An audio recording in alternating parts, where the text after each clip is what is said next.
ప్రధాన కార్యదర్శి రాజగిరి గారు, బిఎంఎస్ ప్రధాన కార్యదర్శి రమేష్ గారు, పెద్దలు గౌరవనీయులు స్టేట్ చైర్మన్ ఆనంద్ గారు, అబ్రాహం గారు, ప్రధాన కార్యదర్శి ఐపీసీ వెంకటేశ్వర గారు, ఇద్దరు సుభాష్ గారు, అరవింద్ గౌడ్ గారు, దేవి రాజు గారు, గోవర్ధన్ గారు, हमारे सलीम भाई, పెద్దలు సలీం భాయ్ పెద్దలు సిటీ సలీం బాబు, ఎందుకంటే పెద్దలందరికీ మిత్రులు, ప్రధానంగా 160 వారాలుగా తెలంగాణ రాకముందు నుంచి కూడా ఒక చర్చ పెట్టి తెలంగాణ వచ్చాక కూడా తెలంగాణ నిర్మాణంలో ఏ విధమైన పాత్ర పోషించాలని ఒక తెలంగాణ మీద ప్రేమతో కాన్సెప్ట్తో ఈ చర్చ వేదికకు ప్రధానంగా ఆర్టీసీ కార్మికుల సమస్యలపై చర్చ వేదిక చేసిన పెద్దలు గౌరవనీయులు తెలంగాణ ఉద్యమ రథసారథులు వేణుగోపాల్ గారికి తెలంగాణ మధ్య తరఫున ప్రత్యేకంగా అభినందన తెలుస్తున్నాం, ధన్యవాదాలు తెలుస్తున్నాం. చాలా సంతోషం. విభజన అన్నది ఆర్టీసీ విభజన అనివార్యం. దాని ఆపే శక్తి ఎవరికి లేదు. ఎందుకంటే వాళ్ళు విభజన యాక్ట్ లో ఉండే వరకు దాన్ని ఉమ్మడి కొనసాగిన కూడా ఉండే తర్వాత అంటే జూన్ 2 మే 31 తర్వాత ఎటువంటి పరిస్థితుల్లో ఆర్టీసీ 2 విభాగాలు కావాల్సిందే. మరి ఆ మధ్యలో ఈ ఏడాది లోపల యాక్చువల్గా గత మే నెలలోనే గత మేలో 15/5/2014 తారీఖు నాడే ప్రభుత్వం ఏర్పడక ముందే బోర్డు మీటింగ్ జరిగింది. ఆ బోర్డు మీటింగ్ లో ఆస్తుల పైన మరి మిగతా సమస్యల పైన ఆర్టీసీ యాజమాన్యం ఒక సమస్య పరిష్కరించే ప్రయత్నించింది గవర్నర్ గారు సూచన గారు. ఆ రోజు 20 గంటలకు ప్రధానంగా తెలంగాణ కార్మికులకు ఒక చక్కటి పరిష్కార దిశలో ఉండేవాడు మే 15 నాడు. కానీ మళ్ళీ ఏమైందో తెలియదు. దాన్ని విభజనను ఆపేసి మళ్ళా 13 ఆస్తుల పైన వివాదాన్ని లేవదీసి పలు సమస్యలు జగన్ చేయడం జరిగింది. దీంట్లో ఎవరు నాయకులు లాభం లేదు, స్వార్థం లేదు. దయచేసి ఆకాశం మీద ఉంచే ప్రయత్నాలతో అద్దానం మీద ఉండే 4 పెట్టుకునే ప్రయత్నాలతో మనం చిన్నపుచ్చుకుంటున్నాం. ఇక్కడ అందరం చిత్తశుద్ధితో పనిచేసే ఉన్నాం. తెలంగాణ రాష్ట్ర సహకారం గురించి అందరం ఎవరెవరికి ఏ విధంగా వస్తే విధంగా ఉద్యోగుల్లో రంగంలో అందరు రాకపోయినా తెలంగాణలో ఉన్న అందరూ పోరాడకపోయినా తెలంగాణ రాష్ట్రం కావాలని అందరూ కోరుకున్నట్టుగా తెలంగాణ రాష్ట్రం వచ్చింది. కొంతమంది పోరాడొచ్చు, రంగంలో నిలబడి కొంతమంది ప్రత్యక్షంగా మద్దతు తెలపచ్చు. కానీ చేస్తున్న ప్రయత్నాలను మాత్రం వెనుకోలు వేసే ప్రయత్నాలు ఎవరు చేయలేరు. అందుకని తెలంగాణ రాష్ట్రం వచ్చింది. ఇప్పుడు అందరు చెప్తున్నా ఒక మంచి అవకాశం వచ్చింది. ఈ వేదిక ద్వారా మనం చర్చించుకుందాం, కానీ విమర్శలతో ఏ యూనియన్ ఏం చేయలేదు. బస్ భవన్ ముట్టడి ఏ యూనియన్ చేసింది పేపర్ల టీవీలో చూస్తలేమా? నిన్న 4 తారీఖు నాడు తెలంగాణ రాష్ట్ర వ్యాప్తంగా అన్నింటి పురం ముందర ముట్టడి చేయలేదా? రేపు 13 తారీఖు నాడు అన్నింటి పురం ముందర రేపు 13 తారీఖు నాడు నిరాహార దీక్షలో ఒక నిర్ణయం తీసుకున్నాం. ఎందుకు?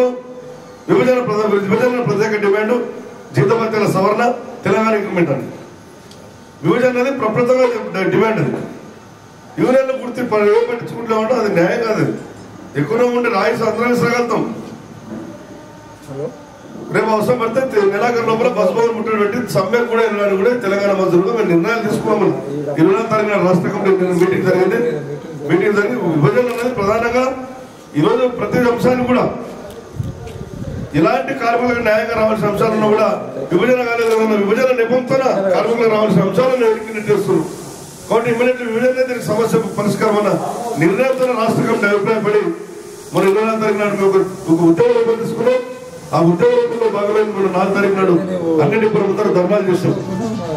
ఏదైతే జవహర్ కమిటీ రిపోర్టు ప్రభుత్వ శ్రీలంక అధికారులు కుట్రమని జవహర్ కమిటీ రిపోర్టు పేరుతో 693 కోట్ల రూపాయలను తెలంగాణ రాష్ట్రం కొనుగోలు ప్రయత్నం చేసిన నాడు బోర్డు మీటింగ్ లో జవహర్ కమిటీలు రిపోర్టును చిప్ చేసిన చరిత్ర యూనియన్లకు ఉంది. పుట్టిన మామూలు విషయం కాదు. జవహర్ కమిటీ రిపోర్టులో బోర్డు మీటింగ్ జరగలేకుండా బోర్డు మీటింగ్ నడిస్తే ఖబర్దార్ గారు ఎంప్లాయీస్ అందరినీ కలుపుకొని వెళ్ళి మేము ఆ రోజు అక్కడ నిలబడి బోర్డు మీటింగ్ జరగలేకుండా ఎవరైనా బోర్డు ఒకసారి ఆమోదం పొందితే రేపు శీలా మీటింగ్ కమిటీలో కూడా ఆమోదం పొందే అవకాశం ఉంటుంది. రేపు ముందు రెండు ప్రభుత్వాలు కూడా ఒకసారి ఆర్టీసీ బోర్డు ఆమోదం పొందింది, శీలా కమిటీ కూడా శీలా మీటింగ్ కమిటీ కూడా ఆమోదం పొందింది. కాబట్టి రెండు ప్రభుత్వాలు కూడా ఒక అంగీకారానికి వస్తే తెలంగాణ ఆస్తులు నష్టపోతాం. ఇలా మేము చెప్తున్న ప్రధానమైన డిమాండ్ ఒకటే, ఏ ప్రాంతాల లాభ నష్టాలు అన్నది మొత్తం ఆర్టీసీ పుట్టినప్పటి నుంచి ఫలానా కాచిగూడ డిపో ఎంత లాస్ ఉంది, ఫలానా బర్గర్పూర్ డిపో ఎంత లాభం ఉంది. మొత్తం తెలంగాణలో ఉన్న టోటల్ ఆంధ్రప్రదేశ్లో ఉన్న డిపో 214 డిపోలో లాభ నష్టాలు ఉన్నాయి. మేము ఆ రోజు విధంగా తెలంగాణ మంత్రులు డిమాండ్ చేసింది ఒకటి, ఏ ప్రాంతం నష్టాలు ఆ ప్రాంతాలకు ఏంటి, ఏదైతే 2,900 కోట్ల రూపాయలు ఆంధ్రప్రదేశ్ నుంచి నష్టాలు వచ్చాయి, 900 కోట్ల రూపాయలు తెలంగాణ నుంచి నష్టాలు వచ్చాయి, టోటల్గా 4,315 కోట్ల రూపాయలు అప్పులు ఉన్నాయి. మేము చెప్తున్న డిమాండ్ ఒకటే, ఏ ప్రాంతం నుంచి వచ్చిన నష్టాలు ఆ ప్రాంతానికే వేయాలి. ఉమ్మడిగా మొత్తం 2,900 కోట్లు కలిపి 3,500 కోట్లు అయ్యి ఆ 35 కోట్లలో 58-42 విభాగాన్ని మేము విభజిస్తామంటే మేము ఆ రోజు అంగీకరించండి. ఇప్పుడు మనం ఆస్తులన్నీ దారపోసి మన హక్కులన్నీ దారపోసి మనం ఇంకా అప్పుల విభజన అంటే రేపే అవుతుంది. ఏం చేసుకున్నా చక్కగా ప్రణాళిక ప్రకారంగా మన ఆస్తులు మనం కాపాడుకునే దిశగా ప్రయత్నించాలి. రేపు విభజన జరిగినాక మన ఆస్తులన్నీ బస్బాలలో బాగా పడుతున్నాం. మేము చెప్తున్నాం ఒకటి, నువ్వు బస్బాల పరిపాలన సౌలభ్యం గురించి ఒక ఏరియా తీసుకో, నీకు హక్కు లేదు, ఎలాంటి హక్కు లేదు. ఏదైతే నిర్దేశిస్తున్నారో ఎక్కడ హక్కు లేదు. వాళ్ళ లాస్ట్కి 3 ఆస్తులతో మాకు ఏంటంటున్నాడు. బస్బాల్ తార్నాకలో ఉన్న 9 ఎకరాలు హాస్పిటల్, మియాపూర్లో ఉన్న బస్బాల్ దాదాపు 11 ఎకరాల చిన్న ఉంది. ఇప్పుడు ఖాళీ మున్సిపల్ యూనిట్ అవి బాగా పడుతున్నాం. మేము చెప్తున్నాం ఈ బస్బాల్ అనేది నిజాం కాలం నటేస్తుంది. మన ఎవరు పుట్టకముందే నిజాం కాలం నటేస్తే దాదాపు 56 ఆస్తులు నిజాం కాలము వారసత్వ ఆస్తులు 56 ఆస్తులు మన తెలంగాణ ఆర్టీసీకి ఇచ్చిపోయింది అన్నాడు. బస్బాల్ కానీ చైర్మన్ బంగ్లా ఉంటుంది, మీరు చూసుకుంటారు. మెట్టుగూడ చైర్మన్ సార్ ఉంటుంది బంగ్లా, మెట్టుగూడ లెఫ్ట్ సైడ్ అవుతుంటే క్వార్టర్స్ అన్ని నిజాం కాలం నాటి ఆస్తులే. ఈ హైదరాబాద్ గౌరీగూడ కూడా నిజాం కాలం నాటి ఆస్తులే. ఆ గౌరీగూడ మళ్ళీ 10 మున్సిపల్ డిపార్ట్మెంట్, తిమ్మిపల్లి ఫస్ట్ మున్సిపల్, మామనాడు జిల్లా ఉంది, వనపర్తి, ఆసిఫాబాద్, నార్కట్పల్లి, ఇలా కొన్ని 58 ప్రాంతాలకు ఆస్తులు ఉన్నాయి. దాదాపు 10,000 కోట్ల ఆస్తులు ఉన్నాయి. అన్నిటి మీద వాళ్ళు హక్కులు అడుగుతారు. మనం ఇమ్మీడియట్లీ రేపు 42-58 అంటే రేపు విభజన అవుతుంది. మనం చేసే ప్రయత్నం వల్ల ఒకటి, మన ఆస్తులను మనం రక్షించుకోవాలి, మన హక్కులను మనం రక్షించుకోవాలి, ఒక గౌరవంగా స్వరూపవంతంలో విడిపోవడం కాలేదు. ఇప్పటికి కూడా ఆంధ్రలో పెద్దలు మన మీద కొనసాగించే 9 ఎకరాల తార్నాక అన్నది ఇప్పటికి కూడా ఆర్టీసీ పైన రిజిస్ట్రేషన్ లేదని. తార్నాక ఉస్మానియా యూనివర్సిటీ యొక్క ఆస్తి 99 సంవత్సరాలకు లీజ్ ఇచ్చినది. 99 సంవత్సరాలకు లీజ్ ఇచ్చి ఉస్మానియా విద్యార్థులు కూడా అవసరం అయితే ట్రీట్మెంట్ చేయాలన్నది ఒక కండిషన్.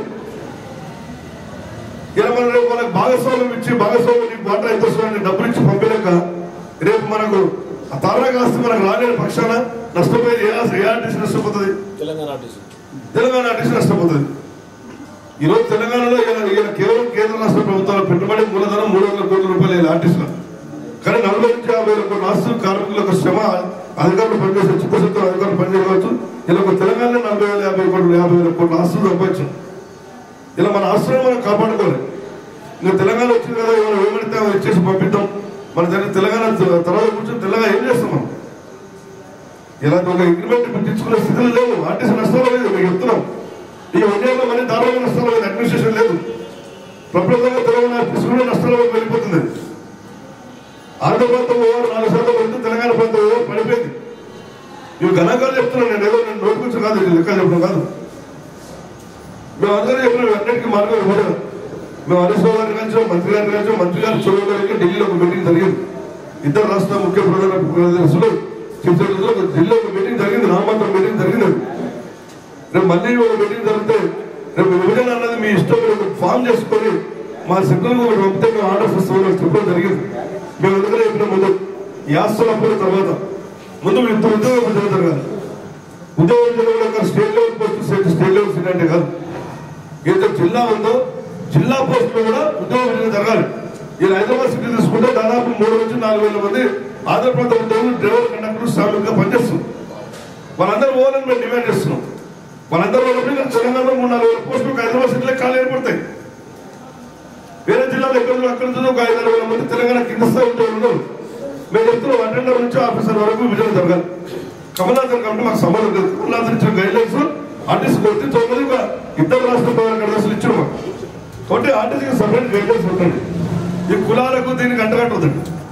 ఏదో యాక్ట్ ప్రకారంగా విభజన జరగాలి. చట్టం ఏం చెప్తుందో చట్టం ప్రకారంగా విభజన జరగాలి. ఇక్కడ మాకు ఏ అధికారం పైన కూడా మాకు వ్యతిరేక భావాలు లేవు. చట్టం ఏం చెప్తుంటే చట్ట ప్రకారం విభజన జరిగే ప్రయత్నాలు జరగాలి.